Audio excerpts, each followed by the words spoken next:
श्रीमद् भागवत महापुराण गजेंद्र मोक्ष। श्री सुखदेव जी बोले, हे परीक्षित, भगवान के ऐसा करते ही आकाशचारी देवताओं, ऋषियों और गंधर्वों ने उन पर फूलों की वर्षा कर बड़ी स्तुति की। हे राजन, यह जो ग्राह था वह पूर्व जन्म में हुहु नामक गंधर्व था। देवल ऋषि के शाप से इस योनि में ग्राह होकर उत्पन्न हुआ था। अब वह उस पाप से छूटकर फिर हुहु नामक गंधर्व हो गया।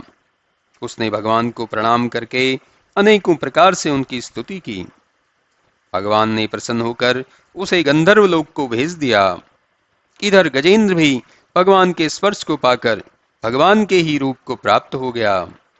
पूर्व जन्म में यह भी पांडे देश का इंद्रधुम्न नामक राजा था और बड़ा ही विष्णु भक्त था।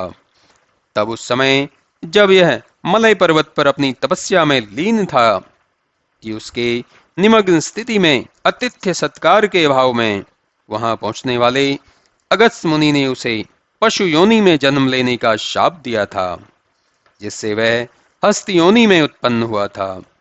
किंतु भगवान की कृपा से उसे इस मूढ़ योनि में भी आत्मरूप का ध्यान बना रहा। अब भगवान ने उसे शाप से मुक्त कर अपना पार्षद बनाया और देवताओं सहित उसे साथ लेकर बैकुंठ को आ गए। हे परीक्षित, यह गजेंद्र मोक्ष की कथा जो मैंने तुम्हें सुनाई है, जो कोई इसे सुने या गान करेगा वह गजेंद्र की भांति संसार से छूटकर अवश्य ही भगवान के स्वरूप को प्राप्त होगा।